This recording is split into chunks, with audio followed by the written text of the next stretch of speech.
Bienvenue dans mon deuxième vlog en Nouvelle-Zélande les amis. Bon, je sais pas si on peut vraiment appeler ça un vlog, mais bon, en tout cas, bienvenue dans mon carnet de voyage à 25 images secondes qui retrace mes aventures. Je viens d'arriver dans mon premier woofing à la ferme de Coral Creek, à peu près à 20 minutes de Phalangai, dans un lieu plutôt reculé sur les hauteurs, mais à 10 minutes de la côte, et donc de la plage, et ça, c'est vraiment cool.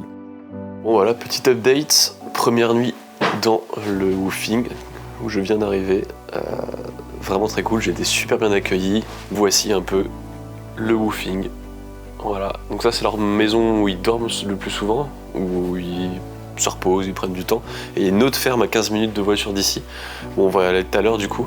Les murs sont un peu en carton, c'est une maison qu'il a construite lui-même de zéro, genre il n'y avait rien, voilà je dors là, c'est un petit lit qui est vachement douillet, avec 2 grosses couettes parce qu'il fait quand même froid la nuit.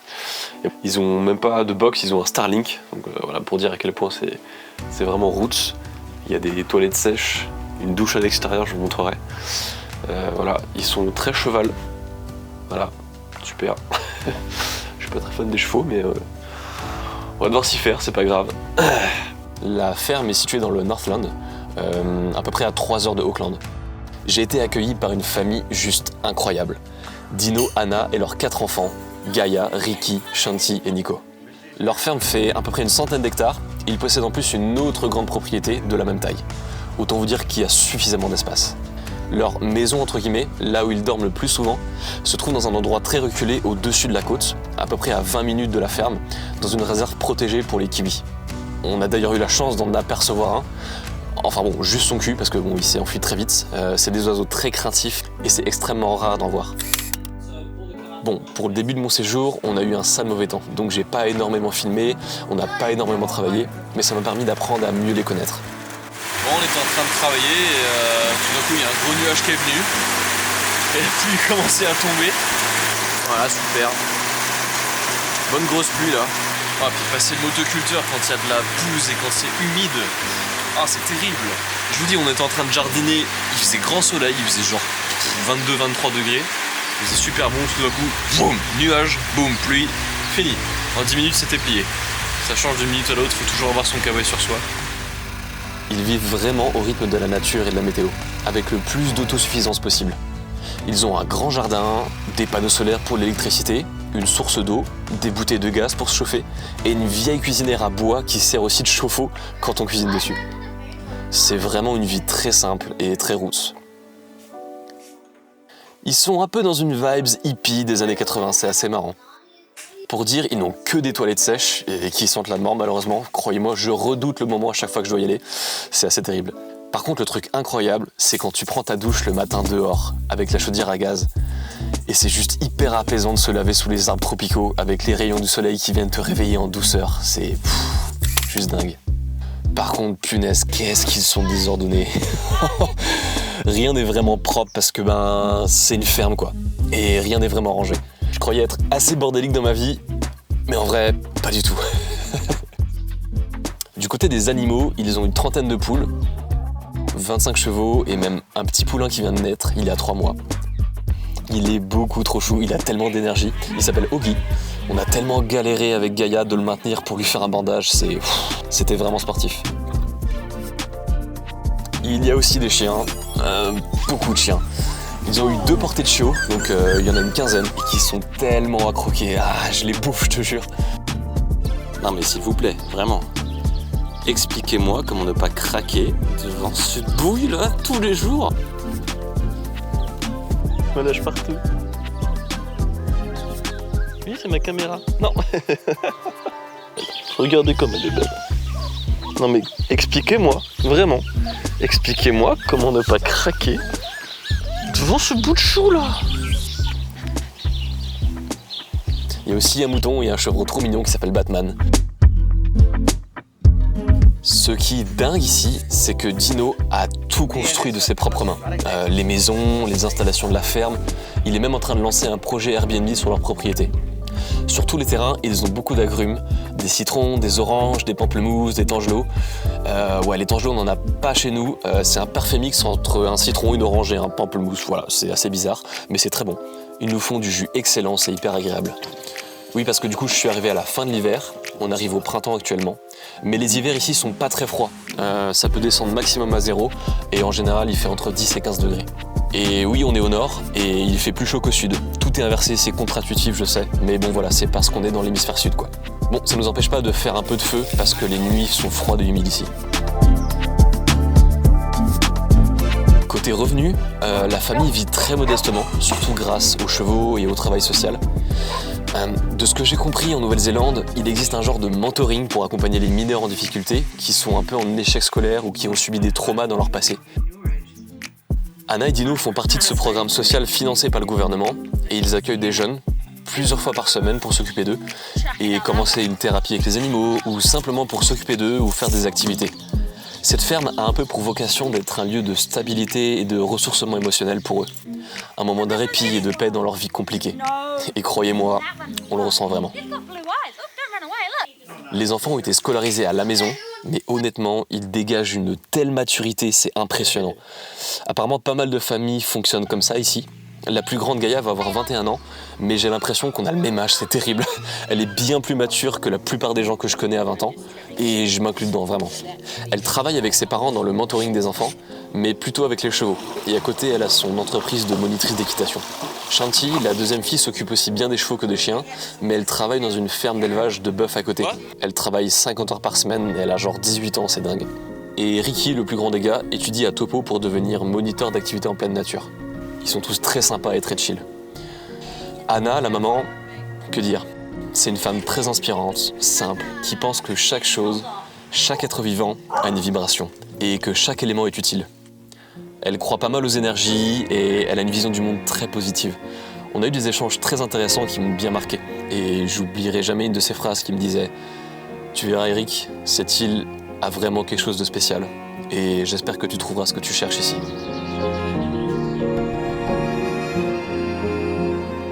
Elle essaie de se soigner au maximum avec les plantes. Elle se prend un peu pour une genre de chamane, de ce qu'elle me disait en rigolant. Je suis tombé malade à la fin de la semaine à Auckland. Elle m'a sorti toutes sortes de remèdes à base de plantes. Sa cave est remplie de soins naturels, c'est juste dingue.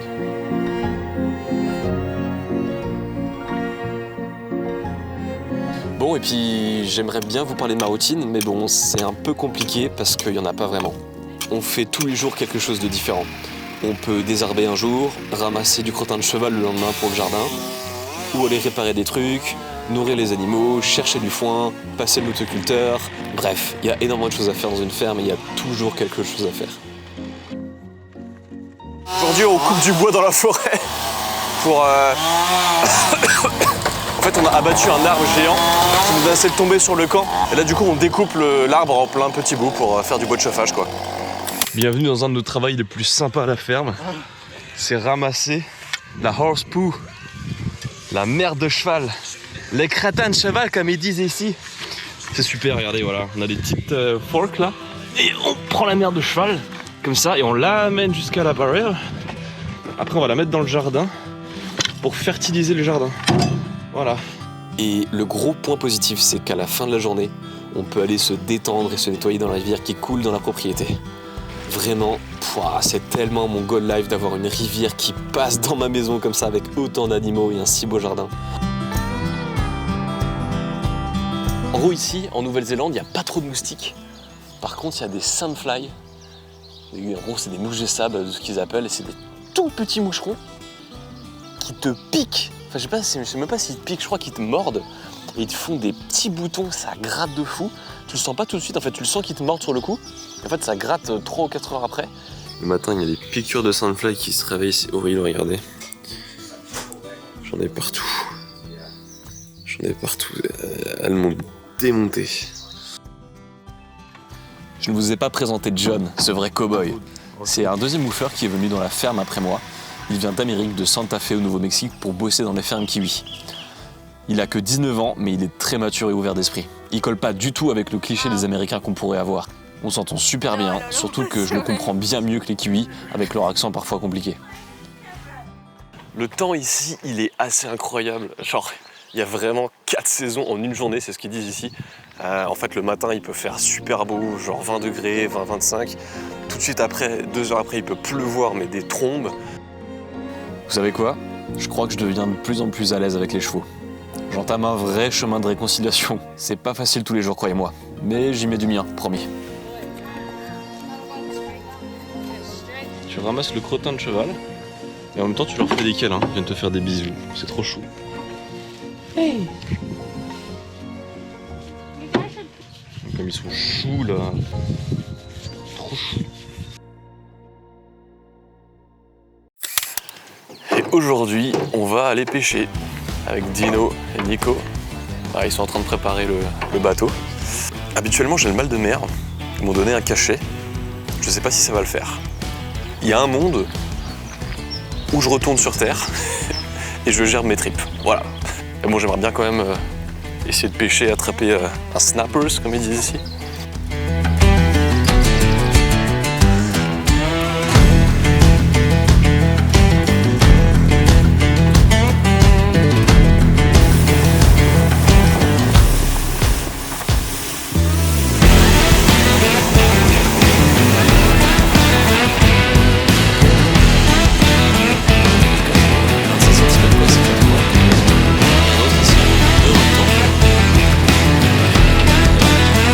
Ce qui devait arriver arriva. J'ai attrapé mon premier poisson. Voilà. Il est cool, hein? Je viens d'attraper 2 poissons en même temps. Parce qu'on a 2 hameçons du coup sur une ligne. Il y en a un que j'ai attrapé, bah il a mordu de manière classique quoi. Et le deuxième, je l'ai chopé par la queue. Voilà, tout va bien. Oh là, oula, oula. Il a une bouche de cheval. Je sais pas si on peut voir. J'adore la pêche.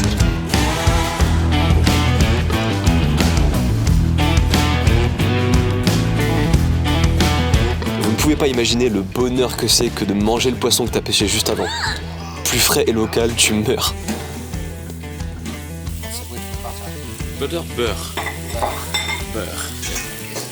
Bon, en tant que Français, je me devais de leur faire goûter mes spécialités françaises. Donc je leur ai fait un petit bœuf bourguignon, des tartes au citron. C'est un bouchon en plastique. Voilà, c'est super. Ils ont aucun respect pour le vin. Bon, en vrai, ils sont bons quand même. Allez, c'est parti.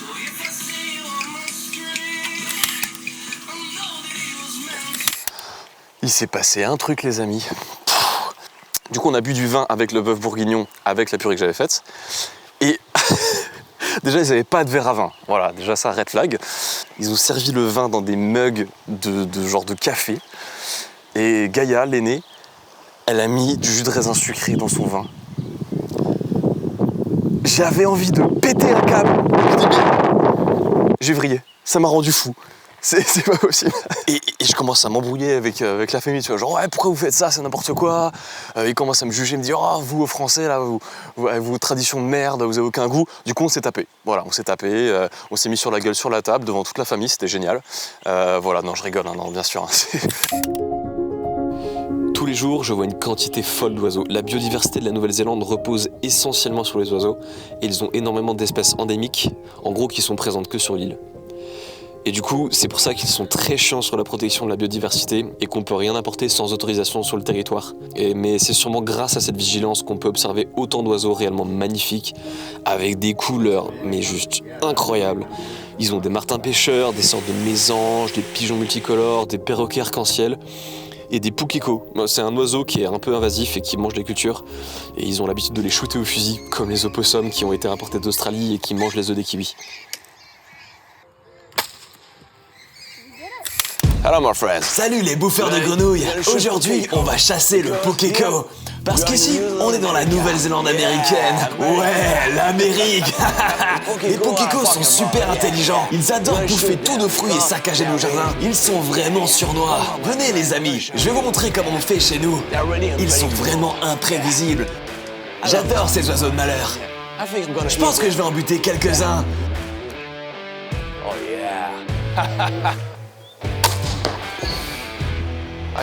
Ok, je les ai loupés. Ils sont bien plus rapides qu'un Parisien sur un Vélib. Mais c'est pas grave, je les aurai la prochaine fois.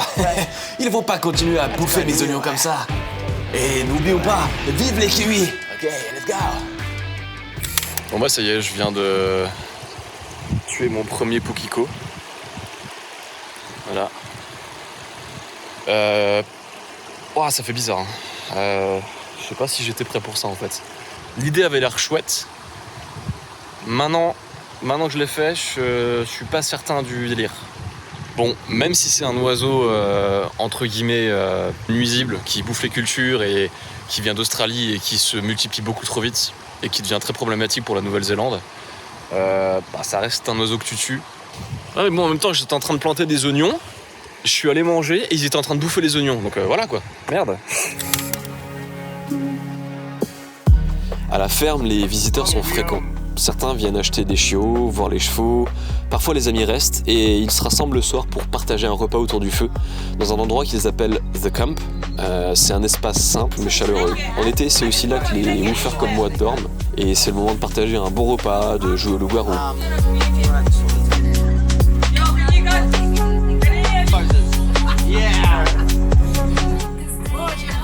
Si vous ne me croyez pas quand je vous dis que ma famille d'accueil est incroyable, ils viennent de me faire un bain chaud au moment de la pleine lune. Ils ont dit, regarde Eric, c'est la pleine lune, c'est bain chaud. Et du coup, ils ont un genre de... C'est pas un jacuzzi, mais en gros, c'est genre une baignoire chauffante avec un poêle à bois. Ils disent, vas-y, enjoy, let's go. Voilà, en fait, tu mets du bois à l'intérieur, l'eau tourne, chauffe et ressort par au-dessus. C'est un système automatique, c'est assez incroyable, j'ai jamais vu ça de ma vie. C'est trop bien. Je vis ma meilleure vie.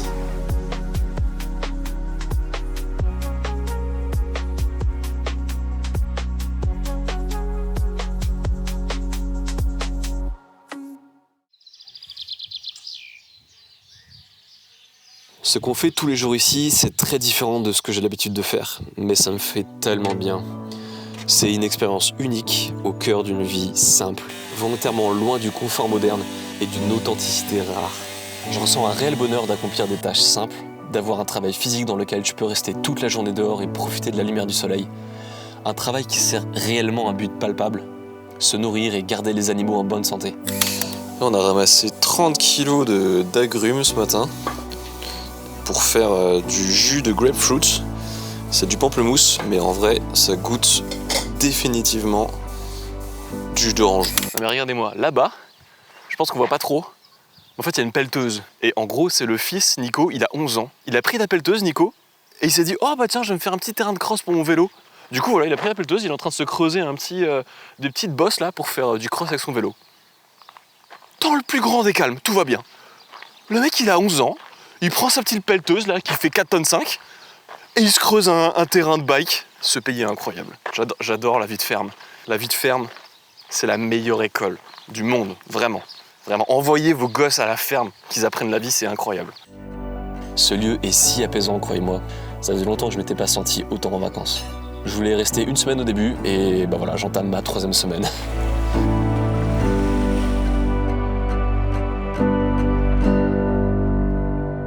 Bon, il faut que je vous présente aussi un de nos travaux. Du coup, pour nettoyer un peu cette partie du jardin, on s'est dit, oh bah tiens, on va laisser faire les poules. Du coup, on s'est dit, on va leur construire un petit chemin de grillage pour aller du poulailler qui est là, on voit pas bien, pour aller du poulailler qui est là jusqu'au jardin qui est là.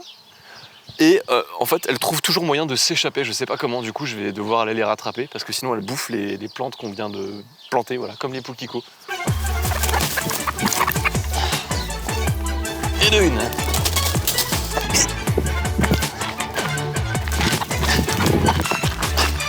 Vas-y, ouais, super les poules. Allez, rentrez là-dedans, voilà. Non, non, rentrez. Putain, c'est pas possible. Doucement, tu vas faire mal. Allez, bisous. Voilà, super.